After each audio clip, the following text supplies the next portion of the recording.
Bismillahirrahmanirrahim. Innal hamdalillah nahmaduhu wa nastaghfiruhu wa nasta'inuhu wa nastahdihi wa na'udzu billahi min shururi anfusina wa min sayyiati a'malina. May yahdihillahu fala mudilla lahu wa may yudlil fala hadiya lahu. Asyhadu an la ilaha illallah wahdahu la syarika lahu wa asyhadu anna Muhammadan 'abduhu wa rasuluh. إلهنا أنت مقصودنا ورضاك مطلوبنا أعطنا محبتك ومعرفتك سبحانك لا علم لنا إلا ما علمتنا إنك أنت العليم الحكيم رب إنا نعوذ بك من همزات الشياطين ونعوذ بك ربنا أن يحضرون رب اشرح لنا صدرنا ويسر لنا أمرنا واحلل عقدة من لساننا يفقه قولنا ولا حول ولا قوة إلا بالله العلي العظيم. Assalamualaikum warahmatullahi wabarakatuh. Ila hadrat Nabi Mustafa Rasulullah sallallahu alaihi wa alihi wasallam wa ala alihi wa azwajihi wa dhurriyyatihi syai'un lillahi lahumul Fatihah.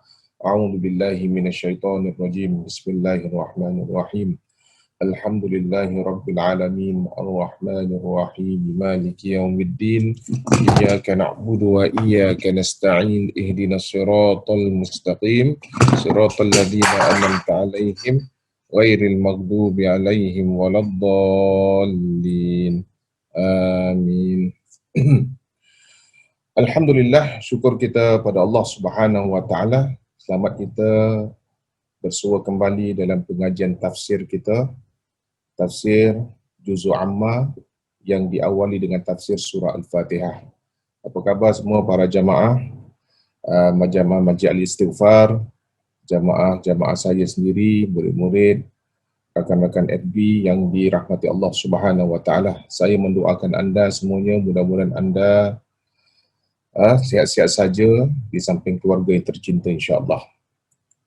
Baiklah, syukur alhamdulillah kita dapat menyambung pengajian kita yang kita perbahaskan sekarang ini berkenaan dengan tafsir surah Al-Fatihah.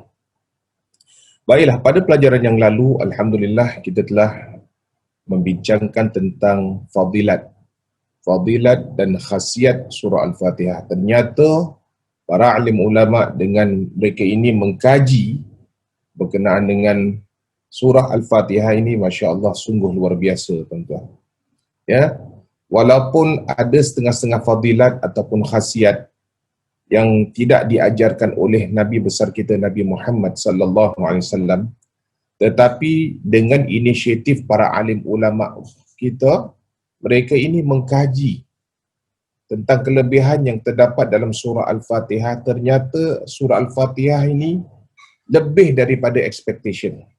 Maknanya dia punya kelebihan dia dan khasiatnya yang dicuba, yang dikaji oleh para alim ulama ini memang terserlah sekali. Itu yang saya dapat berkongsi dengan anda, iaitu berkenaan dengan fadilat yang pertama, yang kedua, yang ketiga, yang keempat kalau tak silap saya. Kemarin saya ada kongsi kepada anda tentang 4 fadilat dalam surah Al-Fatihah. Baik, yang pertama, seperti mana kita bincangkan fadilat dan khasiat surah Al-Fatihah ini kalau kita ingin memperolehi hikmah, iaitu dengan pembacaan surah Al-Fatihah dalam keadaan kita berwuduk sebanyak 70 kali. Ya, 70 kali selama 7 hari. Ditiupkan dengan air lalu diminum. Dan bila anda minum, insya-Allah mudah-mudahan dengan yakin kita akan kelebihan dalam surah Al-Fatihah itu, anda akan dapat perolehi ilmu dan hikmah. Yakni ilmu dengan kebijaksanaan dan dibersihkan daripada segala hati yang kotor, yang dibersihkan daripada pemikiran yang luar biasa, yang pemikiran yang bukan-bukanlah istilahnya. Jadi Allah Ta'ala bersihkan minda kita, hati kita, sanubari kita dengan kelebihan yang ada dalam surah Al-Fatihah yang dikaji oleh para alim ulama. Ini pertama. Yang kedua, yang kita dah bincangkan tentang fadilat ni atau khasiat surah Al-Fatihah, di mana barang siapa yang baca surah Al-Fatihah sebanyak 41 kali di antara solat sunat subuh dengan solat subuh selama 40 hari, mudah-mudahan Allah Subhanahu Wa Taala akan memenuhi segala keperluan hidupnya. Jadi tuan-tuan, kalau nak rezeki, ialah selain daripada kita berikhtiar, ya, selain daripada kita berniaga, selain daripada kita berusaha dengan apa cara pun untuk mendapatkan rezeki yang halal, cuba anda ambil pendekatan yang saya sharekan ini kepada anda, hasil daripada amalan para alim ulama. Dan alhamdulillah, ternyata ada di antara mereka yang beramal dan menghasilkan rezeki dengan berkat hanya baca 41 kali saja surah Al-Fatihah di antara sunat qabliyah subuh hingga solat subuh. Jadi ini bacaan hendaklah dipercepatkan. Jangan kita lambatkan bacaan. Takut-takut masa kita berpanjangan sampai habis subuh, tak habis-habis pula 41 kali. Jadi anda dikehendaki untuk baca dengan pantas. Maksud baca dengan pantas ni dengan memelihara tajwid anda, dengan memelihara makhraj anda, dan anda baca yang sepantas mungkin yang anda boleh buat, dan anda boleh konsisten 40 hari. Jangan sampai lebih 40 hari. Anda kena kira betul-betul, pakai kalender. Anda tandakan di kalender anda. InsyaAllah, mudah-mudahan Allah akan murahkan rezeki anda. Allah akan penuhi segala keperluan dalam hidup anda. Ini khusus bagi kalau ada orang yang susah hidup, ya, lagi tengah dalam keadaan musim COVID ini, orang banyak kena berhenti kerja. Jangan kita putus asa. Banyak orang sampai bunuh diri. Saya dengar banyak berita berkenaan dengan orang putus asa bunuh diri. Mereka tak tahan dengan kesusahan hidup. Mereka tak tahan dengan pressure yang menghambat dalam diri mereka ini, dibuang kerja, diberhentikan kerja, kemudian ada pula yang tak stabil pekerjaan dan sebagainya.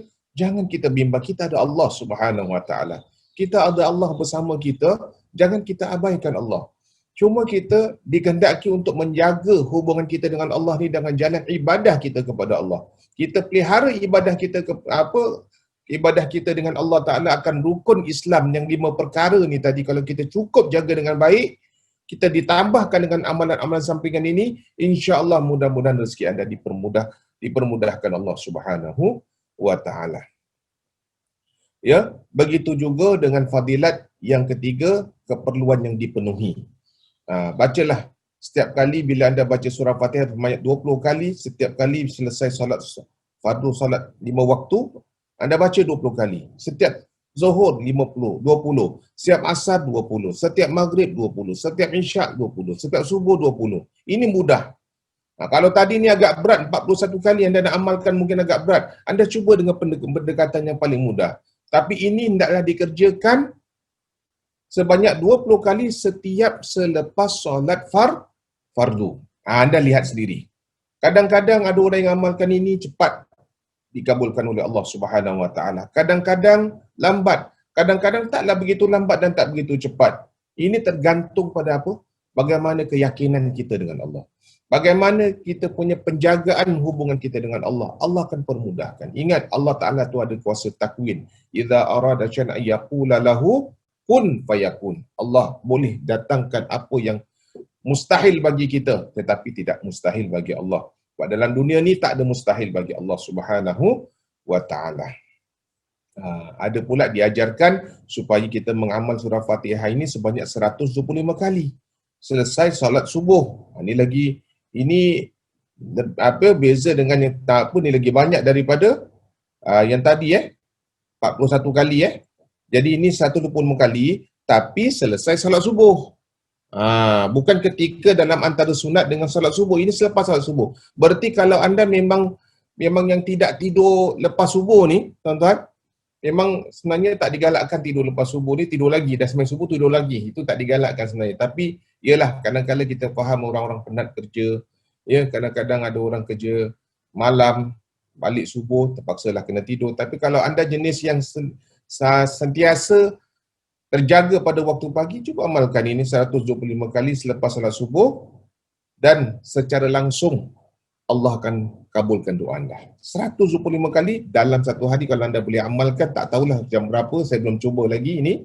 Ya, sambil kita mendoa, ya Allah, sesungguhnya daku mohon kepadamu dengan kebenaran surah Al-Fatihah dan rahsianya, supaya dipermudahkan bagi semua urusanku, sama ada urusan dunia maupun urusan akhirat, supaya dimakbulkan permohonanku dan ditunaikan hajatku. Jadi anda terus sebut dalam hati atau anda lafazkan antara anda dengan Allah. Anda minta pada Allah apa hajat yang anda inginkan. Setelah anda baca 125 kali selepas salat subuh. Itu jam juga insya-Allah. Mudah-mudahan Allah Taala kabulkan. Jadi ternyata tuan-tuan, ini baru saya terangkan 3 perkara. Belum lagi ada lagi perkara yang lain yang saya nak share dengan anda. Ya, tapi insya-Allah lah nanti kita akan share lagi, sebab hari ini saya nak menjurus kita mendalami tentang tafsiran surah Al-Fatihah, tentang fadilat, khasiat, nanti saya akan share insya-Allah. Tiap-tiap kali bila kita adakan kuliah ni, di penghujung kita punya pengajian, saya akan sharekan lagi apa dia fadilat-fadilat dalam surah Al-Fatihah yang dapat saya berkongsi sama dengan anda. Tetapi pada hari ini, marilah sama-sama kita menghayati dulu tentang tafsiran surah Al-Fatihah yang menjadi tujuan dan tumpuan kita dalam nak mendalami surah tersebut.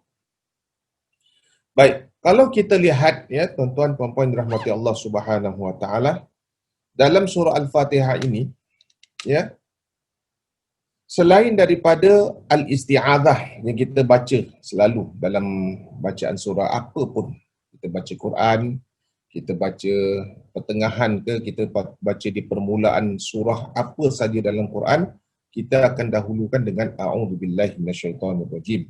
Ini kita dah bahaskan pada pelajaran yang lalu. Dan kita nak bahaskan ayat pertama dalam surah Al-Fatihah. Siapa yang ada buku bolehlah lihat di muka surat 27. Siapa yang ada buku pelita Quran, ni buku pelita Quran, anda boleh dapatkan, kalau boleh anda dah boleh beli di luar. Siapa yang dah ada gunakan, siapa yang dah belajar di tempat-tempat lain, manfaatkan lagi sekali. Siapa yang dah pernah belajar, dah khatamkan, tak apa, belajar sekali lagi supaya anda punya pengetahuan lebih bertambah baik, bertambah mantap, dan kita dapat ulang kaji balik apa yang kita dah pernah belajar dulu, mungkin dengan ustaz-ustaz lain, dengan ulama'-ulama' yang lain. Ya, jadi kita sekarang ini belajar lagi, kita perkemaskan balik kita punya pengetahuan kita dalam surah Al-Fatihah ini. Tuan-tuan dan puan-puan dirahmati Allah Subhanahu wa taala, sebelum kita nak menjurus kepada tafsiran ayat pertama, ya, cuba kita lihat di atasnya perenggan, di mana ada penjelasan di sini apa dia? Surah ini juga merupakan surah yang mula-mula turun sekaligus. Turunnya di Mekah, ada pula ulama yang mengatakan di Madinah, sedang sebagian ulama yang lain pula mengatakan ia diturunkan 2 kali, sekali di Mekah dan sekali di Madinah. Surah ini mengandungi 7 ayat termasuk basmalah dan mengandungi pati yang terkandung dalam Quran seluruhnya dengan ringkas dan padat. Nah, ini kita kata mukaddimah dalam tafsiran surah Al-Fatihah. Maksudnya di sini, ini di antara salah satu surah yang di mana Allah turunkan secara lengkap. Secara lengkap. Ada surah Allah Ta'ala turunkan secara putus-putus. Umpama macam surah Al-Baqarah. Bukanlah surah Al-Baqarah Allah Ta'ala turunkan daripada juz pertama sampai 3 juz lebih dalam sekaligus. Tidak. Ini Allah Ta'ala turunkan kepada Nabi putus-putus. Maknanya ikut pada keadaan dan munasabah dan dalam cerita kehidupan sehariannya Rasulullah dengan para sahabat. Ya. Tetapi kalau kita lihat surah Al-Fatihah ni antara surah yang diturunkan sekaligus dengan 7 ayat ini. Macam surah Al-Ikhlas. Surah Al-Ikhlas juga termasuk surah yang pendek yang diturunkan secara sekaligus. Surah Inna A'tainakal Kautsar, surah Al-Kautsar juga diturunkan secara sekaligus. Kebanyakan surah pendek semua diturunkan secara sekaligus, termasuk surah Al-Fatihah. Jadi itu sebab kemarin kita dah belajar tentang beberapa kelebihan. Kita kena tahu juga tentang tata tertib dalam pembacaan surah Al-Fatihah. Kalau kita belajar tentang tata tertib dalam pembacaan surah Al-Fatihah, surah Al-Fatihah di antara tertibnya apa dia? Pertama sekali surah ini hendaklah dibaca sekaligus dengan bismillah. Kita tak boleh baca surah Al-Fatihah ni dengan bacaan terus Alhamdulillahi Rabbil Alamin. Tak boleh. Ini ada khilaf ulama berkenaan dengan apakah bismillah ni adalah salah satu daripada surah Al-Fatihah ataupun tidak. Ini ada perbahasan panjang lebar daripada para alim ulama kita. Tetapi kita bermadhabkan madhab Imam Syafi'i. Bismillah hendaklah dibaca dengan secara jahar. Ya, hendaklah dibaca dengan suara yang kuat tatkala kita mendirikan solat maghrib, isyak, subuh dan apa-apa jua jenis solat yang kita lakukan secara rahsia maupun secara terang-terangan, maka basmalah ini termasuk daripada bacaan yang mesti dijaharkan. Dan kerana apa? Kalau kita lihat dalam Quran, seluruh Quran sekalipun, anda akan dapati bismillah ayat pertama dalam surah Al-Fatihah. Sebab itu anda tak boleh baca tanpa basmalah.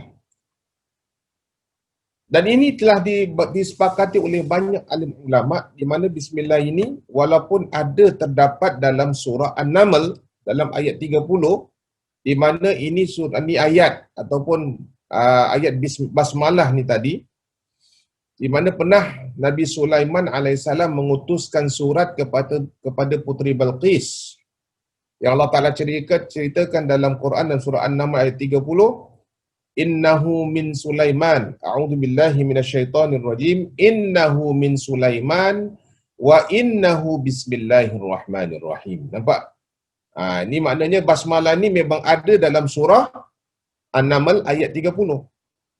Yang bermaksud sesungguhnya surat itu dari Nabi Sulaiman dan sesungguhnya isinya dengan menyebut dengan nama Allah yang Maha Pemurah lagi Maha Pengasihan. Tengok Nabi Sulaiman AS nak utus surat, diletaknya pertama Bismillahirrahmanirrahim, dengan nama Allah yang Maha Pengasih lagi Maha Penyayang. Itu sebab kalau kita ni tuan-tuan puan-puan rahmati Allah, apapun kita nak utuskan surat pada sesiapa sekalipun, biasakanlah letakkan perkataan Bismillahirrahmanirrahim. Kalau kita nak utus surat lah, utus surat resmi.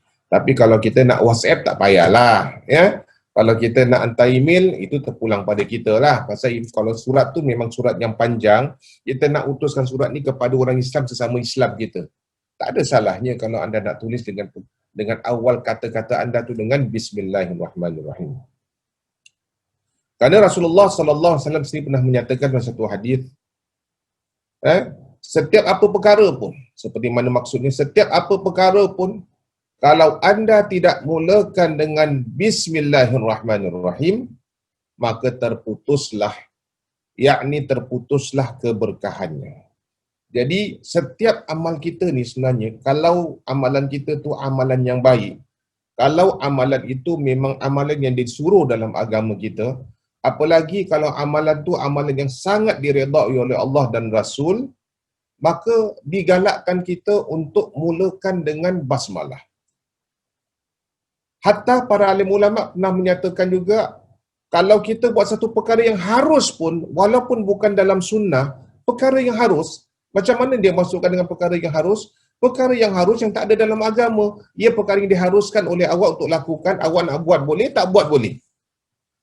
Macam sekarang, kita buka pintu.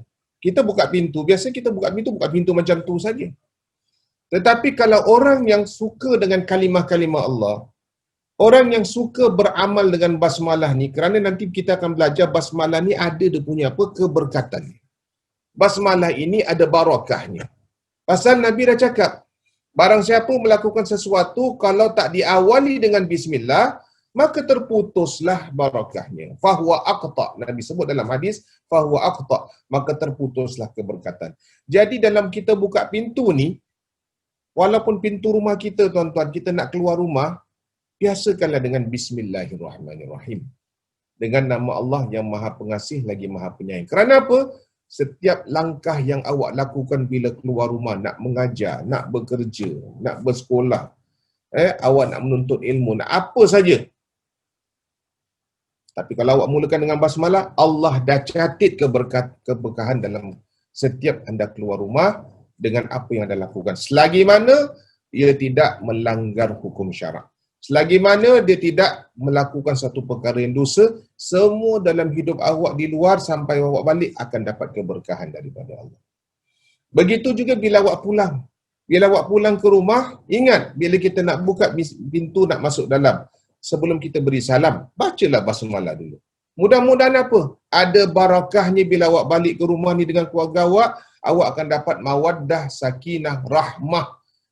Tidak bergaduh, tidak bersengketa, sentiasa baik dalam rumah tangga, dengan keluarga, dengan anak-anak. Cubalah kita ambil pendekatan yang macam gitu. Mudah-mudahan anda akan dapat ketenangan. Ya. Kalau ini nak terjadi suatu kemarahan, dengan berkat bismillah tak jadi kemarahan itu. Isteri nak merajuk dengan suami, umpamanya balik lambat suami, cuba baca bismillah. InsyaAllah mudah-mudahan dengan berkat bismillah kita akan dapat apa? Membaik pulihkan antara hubungan kita dengan orang dengan isteri kita ni. Isteri tak jadi marah. Kerana apa? Berkat pada bismillah. Tapi dengan syarat, biarlah kita baca bismillah dengan kejujuran. Biarlah kita baca bismillah dengan kebaikan, dengan keikhlasan. Kita nak rumah tangga baik, nak isteri kita lembut. Jangan kita dah merajuk, suami merajuk, dua-dua nak pecah rumah, dua-dua nak piring terbang, dua-dua nak terbakar kat rumah. Jangan tuan-tuan. Maka kita hendaklah apa? Mesti jadi air senantiasa. Biasa isteri akan jadi api, tapi kita akan jadi air. Kadang-kadang suami jadi api, isteri kena jadi air. Jadi dengan barakah bismillahirrahmanirrahim ini tadi, bila kita yakin, kita baca, ketika keluar rumah, balik rumah, insya-Allah semua jadi berkat. Jadi berkat ni bukan sesuatu yang lebih saja tuan-tuan. Barakah ni ialah sesuatu yang awak dapat merasakan satu kebaikan daripada awak merasakan sesuatu kejahatan itu berlaku. Daripada sesuatu yang tak diingini berlaku. Sebab itu amalkan selalu. Ya, kita nak curahkan air, ketika kita mandi, bacalah bismillah. Mudah-mudahan air itu tak jadi mudarat dalam diri kita ketika kita mandi. Sebab kadang-kadang tuan-tuan puan-puan dirahmati Allah, silap hari bulan kadang-kadang orang mandi terkena dengan air yang terlalu dingin, terkena yang air terlalu panas, terkena di ubun-ubun kepala.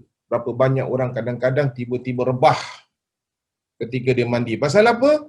Sebab tak kena dengan cuaca air tu, dengan suhu badan diri yang punya diri tu tadi mandi, tiba-tiba terputus urat kepala dia. Inna lillahi wa inna ilaihi raji'un, tuan-tuan. Jadi itu sebab tak ada salahnya kalau kita baca bismillah ketika kita mandi. Kita minta apa? Dengan harapan mudah-mudahan Allah selamatkan kita. Mudah-mudahan Allah berkahkan kemandian kita, dalam kita nak membersihkan diri kita kerana Allah Subhanahu wa taala. Jadi apa jua perkara baik, biasakan dengan basmalah. Kita nak duduk, bismillah.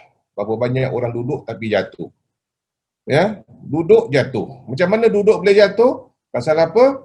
Ialah kita tak tahu, mungkin kayunya dah reput, mungkin tulangnya tak kena pada tempat duduknya, tiba-tiba dia rebah. Ya, jadi kita nak duduk, cubalah bismillah. Bismillah. Kita duduk. Bismillahirrahmanirrahim. Jadi Allah Ta'ala akan berikan keselamatan. Jadi setiap perkara baik ada barakahnya. Jadi biasakan daripada sekarang kita bacalah basmalah, bismillahirrahmanirrahim. Nak naik kenderaan, baca bismillahirrahmanirrahim. Sampaikan diajarnya kepada kita supaya nak bersatu pun kita disuruh untuk bismillah. Apalagi perkara-perkara yang lain. Ya, kita nak makan minum dengan bismillah. Ya, kita apa? Pokoknya lah perkara baik apa sajalah tuan-tuan. Asalkan jangan perkara maksiat anda mulakan dengan bismillah. Anda nak buat maksiat dengan keinginan anda, dengan kesadaran anda. Anda nak buat bismillah, nak tikam nombor, na'udzubillah, anda jangan buat gitu tuan-tuan. Anda tak akan dapat berkat daripada amalan anda disebabkan anda nak melakukan perkara yang haram tetapi anda melakukan dengan basmalah. Anda tak akan dapat keberkatan. Walaupun anda menang first prize tu pun, itu adalah bukan nikmat tetapi itu adalah istidraj dan nikmah daripada Allah Subhanahu wa taala. Jangan hendaknya dia mencuri, dia baca bismillah dulu, kerana dia dapat berkat daripada curian dia. Tak ada tuan-tuan. Ini salah tetap salah. Haram tetap haram. Jadi kita kena faham tentang perkara yang berkaitan dengan bismillah ni adalah suatu perkara yang tujuannya baik, niatnya baik, dengan kesudahannya yang kita harapkan yang baik. Itu sebab kita baca, diajar untuk membaca Bismillahirrahmanirrahim. Jadi tuan-tuan yang dirahmati Allah Subhanahu Wa Taala, bila kita cakap tentang basmalah ni, ya, di sini ada perkara yang saya nak bangkitkan kepada anda tentang satu persoalan. Ini persoalan luar, belum lagi kita masuk tentang tafsiran, belum saya nak masuk tentang terjemahan tafsiran basmalah itu sendiri. Ada satu persoalan yang kita nak timbulkan. Adakah basmalah ini adakah dia ni bahagian awal daripada setiap surah atau dianya tersendiri? Adakah dia bahagian daripada setiap awal surah ataupun dia memang yang tersendiri? Ini ada khilaf ulama di mana para sahabat telah mengumpulkan Al-Quran dalam satu mushaf dan mengawali kitab kitabullah ini dengan Bismillahirrahmanirrahim. Kita tengok kan, kalau kita buka Quran, setiap surah semua ada Bismillah, betul tak? Melainkan surah Al-Bara'ah.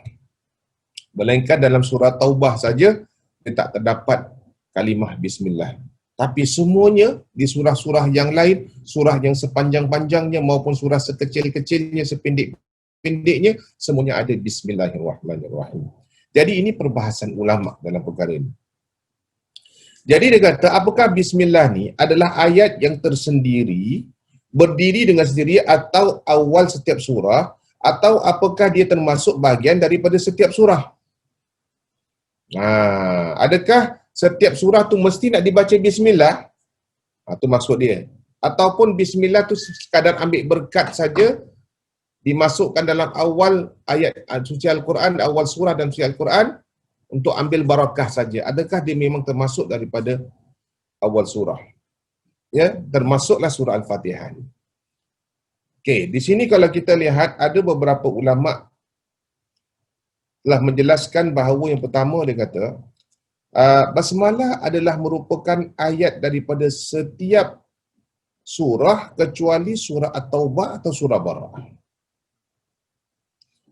Jadi dia kata apa? Ada pendapat ulama kata apa? Memang Al-Fatihah ini mesti diletakkan di awal setiap awal surah. Ini dah telah disepakati oleh tentunya para sahabat. Yang pertama mengumpulkan Quran kan para sahabat, betul tak? Jadi sahabat ini telah menetapkan hendaknya letak di awal surah itu dengan basmalah, yakni dengan Bismillahirrahmanirrahim. Jadi pendapat ini telah disimpulkan, telah diriwayatkan oleh Ibnu Abbas. Ibnu Abbas, Ibnu Umar, Ibnu Zubair, Abu Hurairah, termasuk Ali bin Abi Talib, dan dari di kalangan para tabi'in juga seperti Atha bin Abi Rabah, Taus, Sa'id bin Jubair, Makhul Az-Zuhri. Pendapat yang sama dipegang oleh Abdullah bin Al-Mubarak, ya, Asy-Syafi'i, Ahmad bin Hanbal, dan salah satu riwayat Ishaq bin Ruwaih dan Abu Ubaid Al-Qasim bin As-Salam radhiyallahu anhum. Mudah-mudahan mereka, Allah Ta'ala merahmati mereka semuanya. Jadi pendapat pertama dia kata memang setiap awal surah tu mesti diawali dengan Bismillahirrahmanirrahim. Itu pendapat pertama. Pendapat yang kedua, dia kata basmalah ni bukanlah merupakan ayat daripada surah Al-Fatihah dan bukan pula bahagian daripada surah yang lain. Pendapat ini dikatakan oleh Imam Malik dan Abu Hanifah, semoga Allah merahmati mereka juga. Sebab tu kalau kita lihat, bagi mereka yang bermazhab Imam Malik, mazhab Maliki dengan mazhab Abu Hanifah, sebab tu kalau kita lihat, kalau mereka baca jadi imam, mereka baca dalam solat, mereka tak baca Bismillah dengan terang. Mereka baca Bismillah dengan rahsia, dengan secara sir. Mereka juga baca Bismillah, tapi mereka secara sir. Kerana apa? Mereka tak menganggap Bismillah itu termasuk salah satu daripada surah Al-Fatihah maupun pada surah-surah yang lain. Jadi mereka langsung baca begitu saja.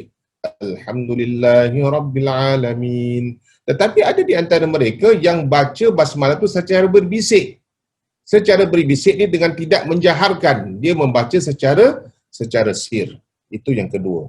Yang ketiga, Basmalah adalah ayat yang berdiri sendiri dan terdapat pada awal setiap surah. Pendapat ini dikatakan oleh Abu Dawud Al-Zahiri dan diriwayatkan oleh Imam Ahmad bin Hanbal. Sedangkan dua ulama ni tadi mengatakan basmalah adalah termasuk daripada tersendiri yang terdapat pada awal setiap surah. Ya. Jadi di antara tiga pendapat ini, mana yang paling rajih, mana yang paling diakui oleh banyak alim ulama, iaitu pendapat yang banyak dikuatkan oleh para ulama adalah pendapat yang pertama tadi. Ya. Sebab itu kalau kita lihat di dalam mushaf kita, Quran kita, mesti ada kalimah basmalah, basmalah, basmalah setiap surah, melainkan surah Bara'ah. Jadi maknanya disuruh kita bila nak baca awal surah, hendaklah dibaca dengan basmalah. Cuma kita dalam mazhab Syafi'i yang mengakui basmalah itu dalam surah Fatihah termasuk ayat pertama. Sedangkan basmalah di surah-surah lain tak termasuk ayat pertama. Cuma hanya ditulis saja di permulaan di permulaan surah. Tapi dia bukan ayat pertama. Sedangkan surah Al-Fatihah, basmalah ini termasuk ayat pertama. Jadi bismillah ayat pertama, alhamdulillahirabbil ayat kedua, seterusnya sampai ke ayat ketujuh. Jadi ada 7 ayat yang terdapat dalam surah Al-Fatihah. Baiklah tuan-tuan dan puan dirahmati Allah, saya rasa untuk kesempatan ini, saya rasa dah setengah jam kita punya perbicaraan kita. InsyaAllah kita akan sambung lagi pada masa akan datang. Di lain kesempatan, saya nak terangkan kepada anda tentang syarat-syarat membaca surah Al-Fatihah. Sebelum kita terus nak menerangkan tu apa tu surah Al-Fatihah, dia punya tafsir, terjemahan dan tafsiran dia. Ya? Baik, tuan-tuan dan puan dirahmati Allah Subhanahu Wa Taala. Baiklah, untuk sekadar ini, untuk perbincangan kita pada hari ini, insya-Allah saya rasa cukuplah untuk sedikit-sedikit maklumat yang dapat kita berkongsi pada kesempatan ini. Insya-Allah di lain kesempatan pada minggu hadapan, pada hari Isnin akan datang, insya-Allah kita akan perbahaskan lagi dengan lebih lanjut. Untuk pengetahuan anda, surah Fatihah ni kita tak boleh ambil kira bacaan tafsirannya dengan cepat, dengan ringkas. Padahal banyak rahsia yang terdapat dalam surah Fatihah yang perlu anda tahu. Jadi sedaya upaya saya, doakan saya, mudah-mudahan saya dapat sampaikan kepada anda yang terbaik, ya, yang apa yang saya tahu tentang pengetahuan bila kita belajar tafsir surah Al-Fatihah ini dapat kita berkongsi sama. Mudah-mudahan anda dapat manfaatnya, dan setiap kali bila anda baca dalam solat anda surah Al-Fatihah, anda akan kenangkan apa yang telah kita pelajari, dan sama-sama kita akan senantiasa bermuamalah dengan surah Al-Fatihah dalam apa jua keadaan, dalam apa jua perkara. InsyaAllah surah Fatihah adalah segala-gala. Malahnya, oleh kerana itu baru kita dapat tahu kenapa dia digelar sebagai ibu daripada segala surah. InsyaAllah tuan-tuan, itu saja dapat saya sampaikan untuk sekadar ini, dan saya minta maaf kalau sekiranya ada kekurangan dalam penyampaian saya. Yang baik datang daripada Allah, yang kekurangan itu datang daripada kebodohan dalam diri saya sendiri. Itu saja, terima kasih. Aku qauli hadza wa astaghfirullahal azim wa lakum. Wassalamualaikum warahmatullahi wabarakatuh.